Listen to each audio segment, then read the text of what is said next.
fifth episode of the Crypto Talk podcast. My name is Casey Pyne, and today I'm going to cover a couple of news articles and then dive into the 3 stages of entry for those of you who have yet to buy your very first cryptocurrency. And for those of you who already own digital assets, you can just listen to the news pieces, or you can listen on and it might give you some helpful information on how to explain it to your newbie friends who want in on the crypto space with you. So the first piece of news I wanted to talk about is the March issue of Money magazine, whose cover story is Bitcoin and beyond, which I think is amazing. I know a lot of traditional investors who buy this magazine, so it would be good for them to be introduced to Bitcoin through a source they trust rather than the excited FOMO buying FUD selling kid next door. The article is nice and easygoing, everything you would hope to expect from a decent journalist who had really looked into it instead of just clickbait headlines from colleagues. They even talk about Alex Saunders, aka Nuggets News, which I think is great. If you haven't seen any of his YouTubes, I suggest you have a look. They said about Alex something really interesting that I didn't actually know about. I'm just going to try and find it in the article for you. It says, pharmacist Alex Saunders was given some listed Australian shares for his 21st birthday by his parents a few days before the GFC. He lost half of his investment, a delusionary experience. Not surprisingly, he became interested in cryptocurrencies in 2012 and he says he hasn't looked back. He gave up his full-time job to trade currencies and spread awareness. That is super cool, and I had no idea about that. I've been watching Alex's YouTubes for a while, and he's very entertaining and very good at what he does, I believe. Hopefully one day I get to speak to Alex, so if you know him, put in a good word for me. Now, the thing that actually drew my attention was one of the experts wrote an article that said 7 reasons why I wouldn't touch it.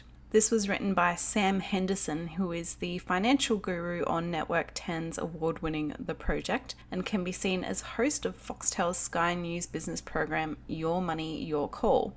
I have a few rebuttals for Sam's 7 reasons as to why I really don't believe they are very good reasons and they're not particularly sound, and I think it would be good for someone from the crypto world to give a response. This isn't to try and say he's wrong or throw it back in his face. This is just an opportunity to discuss what traditional financial gurus think of crypto. The 7 things he has got written down. Number 1 is regulation. There isn't any. Short, sweet, and true, but Sam, we currently don't want any, and certainly not any from traditional finance regulators, as this is not traditional finance. The Winklevoss twins put out an article either last week or the week before saying, can you please let us regulate ourselves? And that's starting to really become the narrative, which I think is fantastic because you can't put old rules on a new technology. Otherwise, it's just going to morph into the old technology to stay in line with the old rules, which is not what we're trying to achieve at all. His second point was exchanges don't operate efficiently and they're coming and going like nobody's business, taking speculators' cash with them and charging high fees. If you actually speak to anyone in the crypto space, they will tell you that you don't have to keep your coins on an exchange, and they certainly don't recommend that you do. So for if some reason you're on an exchange that goes belly up, your coins ideally should not be there. You should have them in a wallet somewhere else. And there are amazing exchanges that are proving themselves and innovating every day, such as Binance and Coinbase, who are bringing out new products and new ways to protect customers. And this space, as we know, is in its infancy, but you can protect your coins and your investments from bad exchanges by simply not leaving your coins on there. The third point is practical use. You can't use it for practical purchases unless you pay ridiculously high fees relative to the purchase amount, but no one's using it anyway, so why bother? Sam, no one in the world of cryptocurrency is advocating you use it for everyday purposes. Absolutely, there are a few who do and can afford to, such as Jamie McIntyre, who I had on in the first episode of the podcast. He bought a car a couple of years ago for his dad using Bitcoin. John McAfee uses it as much as he possibly can. Ronnie Moas says he gets paid in crypto. These are waymakers and are happy to do so, and this inspires innovation to lead to one day being able to buy a coffee from Starbucks with Bitcoin or a variation that probably doesn't even exist yet. Number 3, we know there's no practical use for it yet. We know that it's volatile. We know that there are high fees, and we are constantly working towards something better. If someone told you to get into cryptocurrency because it's really easy to go down to Target and buy some bath sheets, then they're lying to you.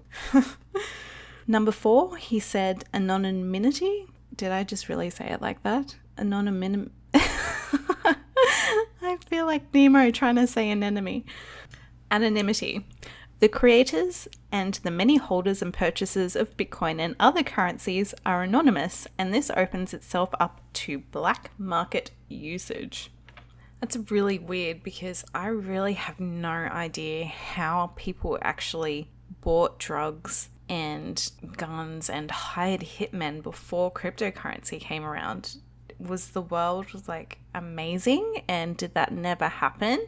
Or did people use fiat money to do that kind of stuff? I don't know, Sam, you tell me. The other day I saw a news article that people were using in the States Uber and ghost rides to launder money. So they would say someone was in the car, but there wasn't anyone in the car, and that was the beautiful, seamless way that they laundered their money. You don't see people up in arms saying, we need to ban Uber. That's it. Uber is done because people can use Uber to launder money, and that is illegal. No, you can't use that as an excuse anymore. It's just crazy.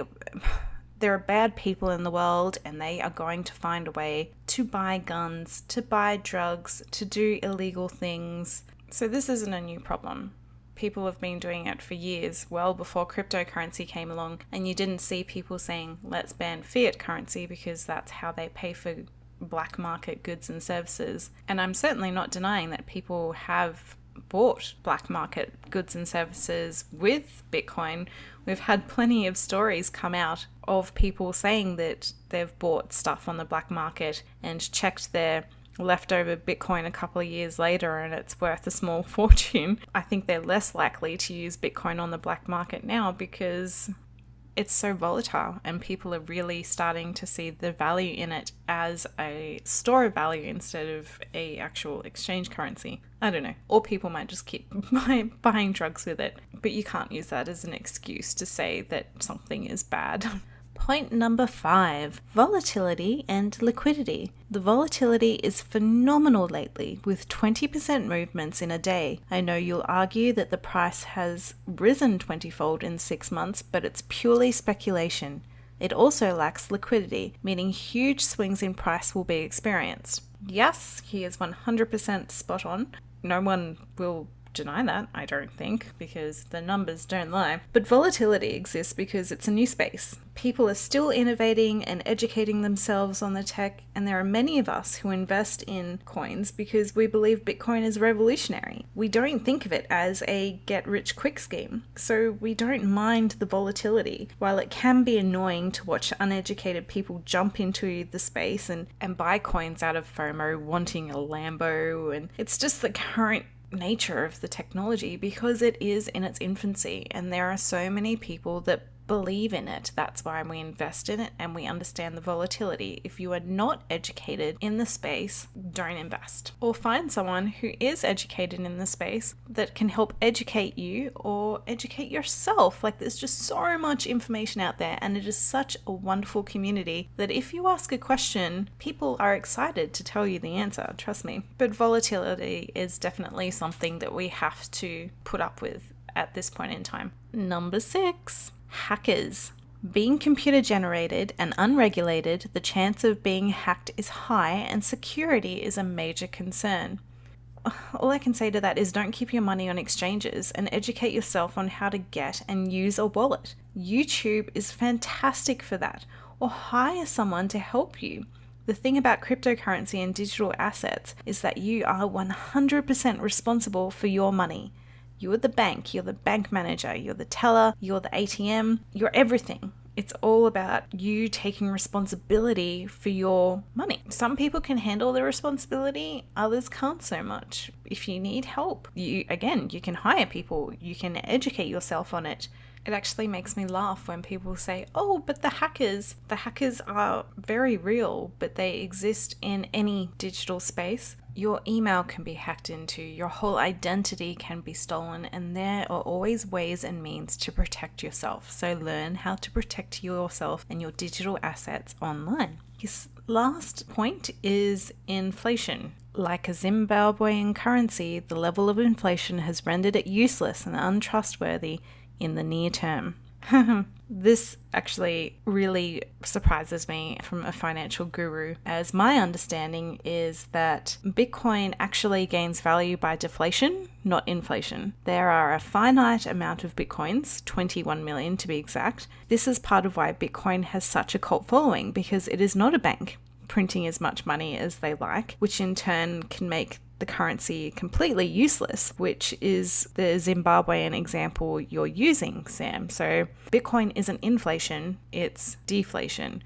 Like when you see someone standing with a sign in one hand saying starving millionaire, and in the other hand they have $1 million notes, that's inflation. That is out of control printing of money. It is supposedly not supposed to happen with Bitcoin because there's only 21 million of them and they're coming out over a certain period of time. So no, I feel like that was probably just a throw-in to make it 7 because Sam probably didn't have time for this interview, or at least I hope that's what it was, because that's not how Bitcoin works.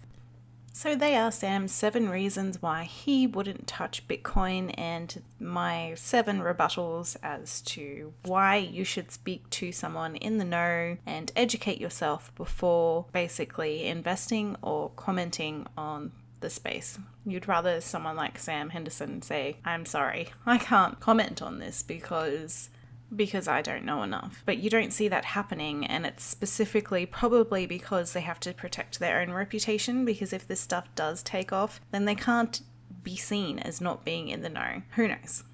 As I say almost every episode, it's an exciting time, and I'm excited to see how it all pans out and works alongside the traditional financial system to begin with, and what innovations and technology come from there.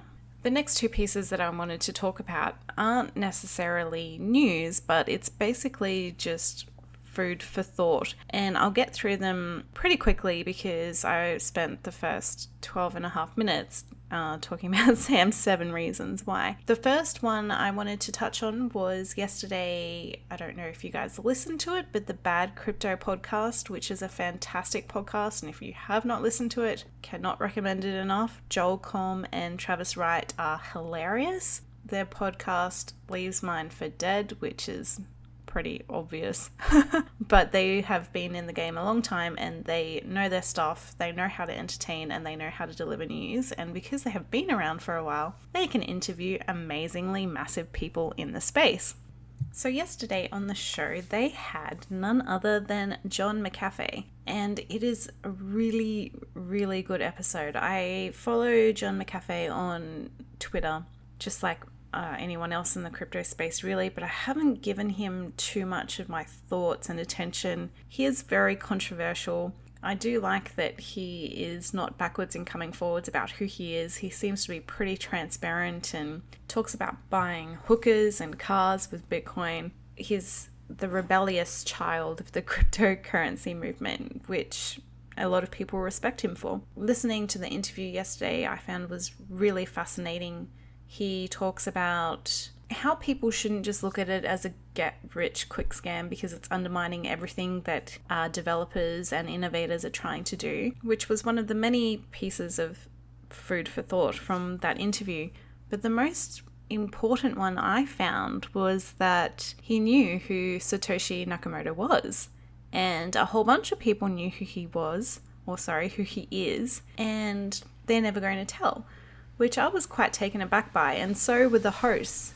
I've never heard anyone say that before or allude to it. I tweeted it out on Twitter after listening to it saying, wow, John McAfee says that he knows who Satoshi Nakamoto is. And people said back to me, oh, that's just John McAfee. He is drunk and on drugs and old. But I don't know. I just feel like that the way this world works, there are a lot of elite, smaller groups.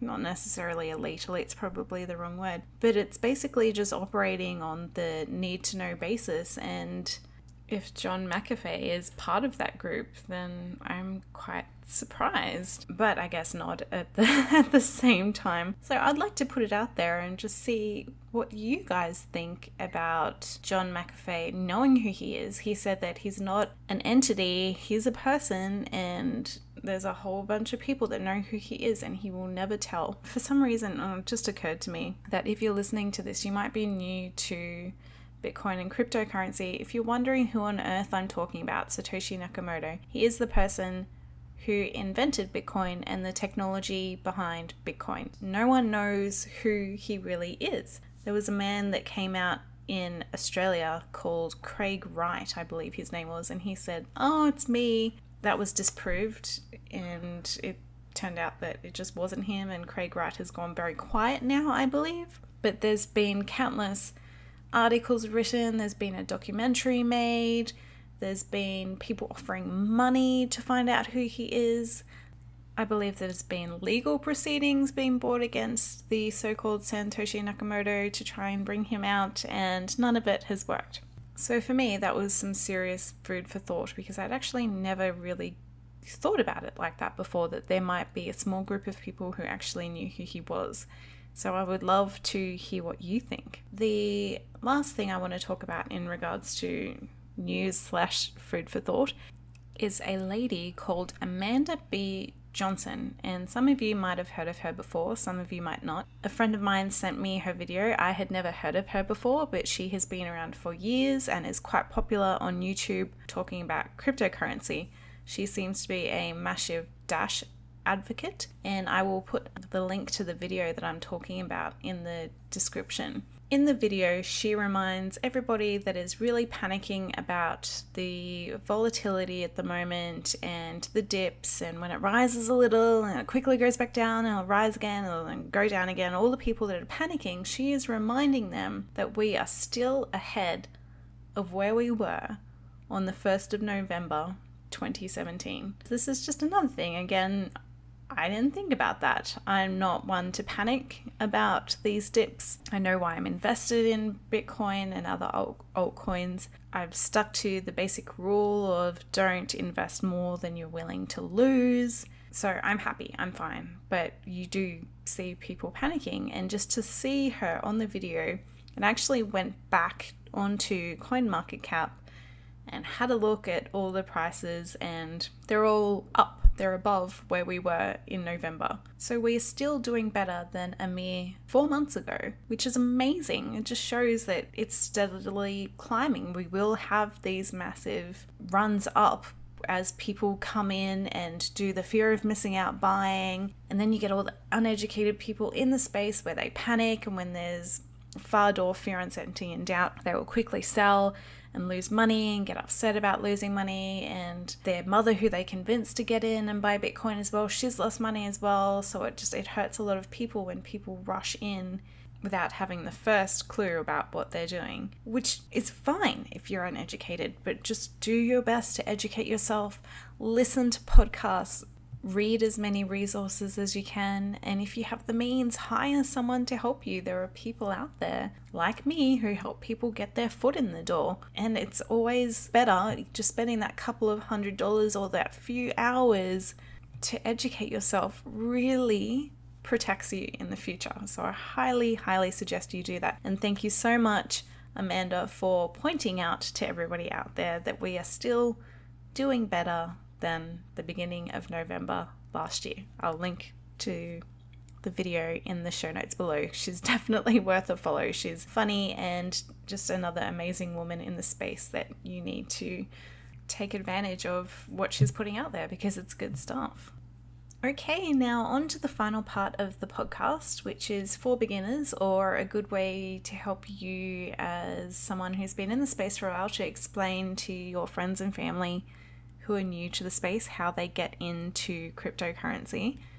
So for those of you who don't know me personally or much about me, which you probably don't because this whole crypto talk is quite new, I have been advising and helping people get their foot in the door with cryptocurrency. And I basically just fell into this role because I was one of the few people in my community that knew how to do it. And I enjoyed it so much that I was like, this is a viable business and I enjoy it so much. I love helping people do it. So this is what I'm going to do, which is how I came up with the 3 stages, because telling people who have never been in it before, you might be one of those people, it helps to break down the mental barriers when it comes to first getting into cryptocurrency, because a lot of people found it quite difficult and were turned off by the difficulty to begin with, because people think that you can just snap your fingers and all of a sudden own Bitcoin because it's peer-to-peer, right? It's really fast, and that's the whole point.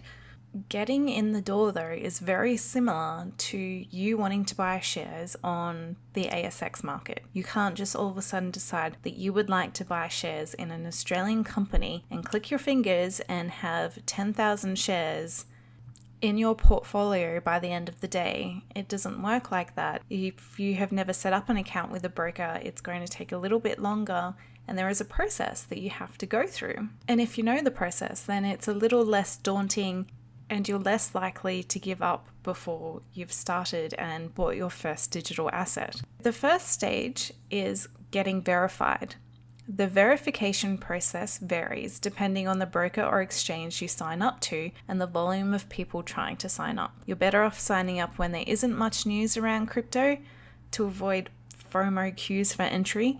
Anyone that signed up over Christmas knew how painful and how lengthy the process became because there was so many people trying to sign up. Even if you don't have money to buy cryptocurrency right now, I suggest that now is the time to get an account, because you can have the account there. It's not very busy, not many people are talking about Bitcoin, and you can sign up a lot easier now than you could if you heard your neighbors talking about it and the mums at the school bus stop talking about it. If too many people are talking about it, it's probably going to be that the queues to get onto an exchange are going to be longer and it's going to be a longer process. So you can sign up to an exchange without even having to worry about putting any money in. The verification process, you need your license and or passport, and you may be required to take a picture of yourself with a specific declaration or accept a proof of person phone call from the broker. For example, if you're signing up to CoinSpot, they ask you to write out this declaration with a specific number that they give you, and you hold the sign up in front of you and have your picture taken. Feels awkward and it feels a bit like a mugshot,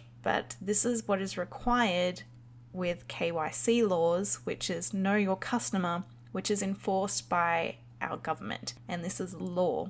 They have to know who you are, they have to know that you're a real person, that you're not a robot or someone from North Korea trying to sign up with an Australian broker. This verification process can be instant, or it can take a couple of hours, or it could take a couple of days, and if you're doing it at a really horrible time, it can take a couple of weeks. Keep in mind, me saying the horrible time is when everybody's talking about it and everybody's trying to sign up. So the first stage is verification. I'll make sure I put this in a blog on the website as well, so you can just go to it and use it as a future reference, or you can just read it in your own time as well. So stage 2 is actually getting your fiat onto the platform. Now the platform can be either an exchange or a broker. It just depends on who you're signing up to.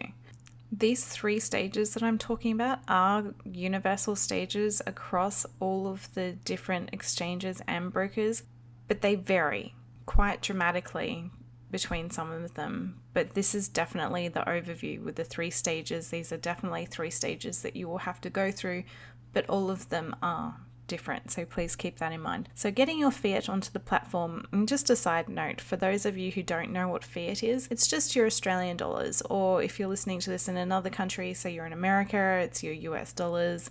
Fiat is what your government says is legal tender in your country.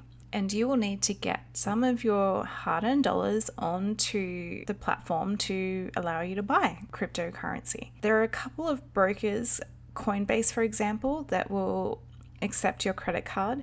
Others, however, require BPay or poly payments. Poly payments are instant. BPay can be as quick as overnight or as long as a week, depending on broker and volume of people buying, selling, signing up at the time. I always suggest opening a separate bank account to deposit funds with brokers. With banks fighting the crypto craze and freezing people's accounts, I would hate for you to have your main account frozen. Also, if you're using Coinbase, the same rule applies. Use a debit card with the money on there that you will use in crypto and no more. Coinbase has had trouble in the past with duplicate transactions. Although it turned out to not specifically be Coinbase's fault and people got their money back, people still had their accounts drained and some had to wait up to a week to get their money back. You can sign up online for an ING account in 10 minutes and have the cards sent to you within the week.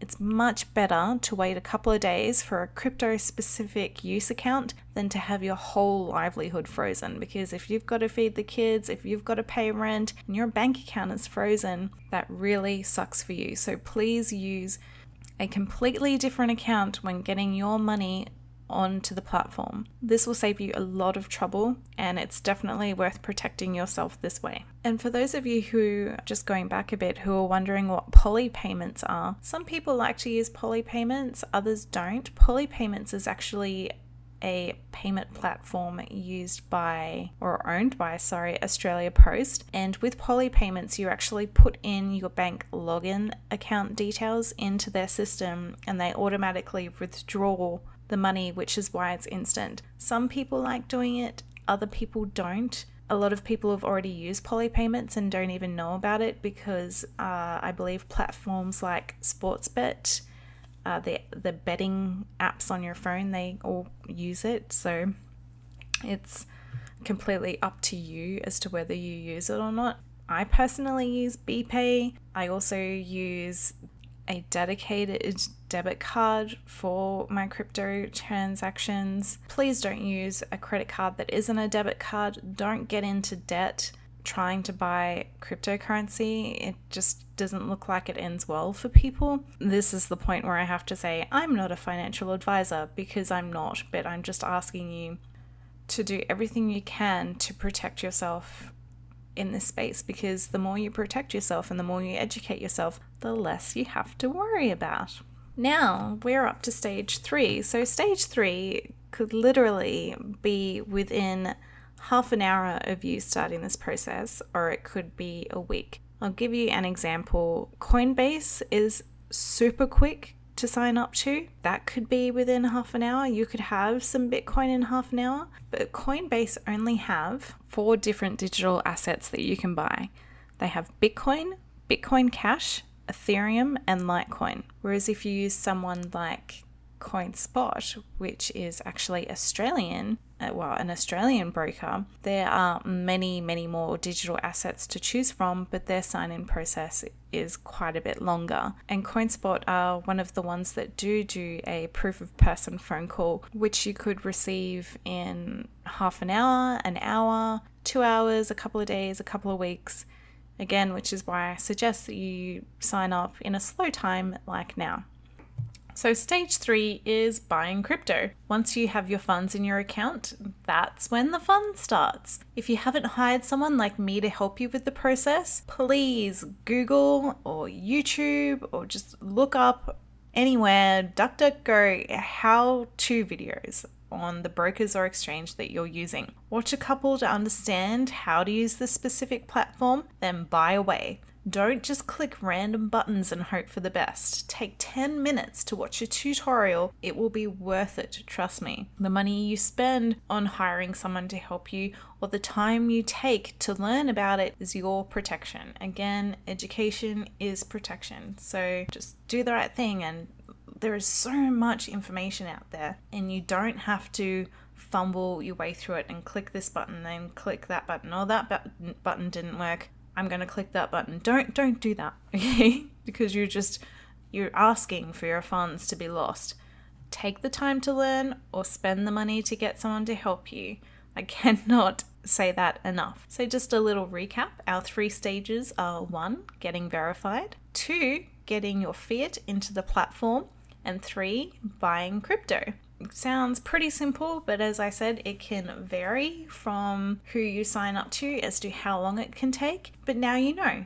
Now you know you can't click your fingers and all of a sudden have Bitcoin and 5 altcoins. It actually takes a little bit of time and patience and education. I hope this has been a big help to you. Again, I am not a financial advisor. I just educate people on what I know. I'm basically just the woman that helps you sign up for a bank account at the bank, as opposed to being someone that says invest your money here, invest your money there. I do not do that. Never ever want to do that. That's for people who have a whole different skill set to me, and I'm very happy in my little space helping people sign up. This concludes episode number 5 of Crypto Talk. If you have any questions, please don't hesitate to send me an email on casey@cryptotalk.net.au, or hit me up on Twitter or Facebook or anything else. I'll put all the links down below where to find me.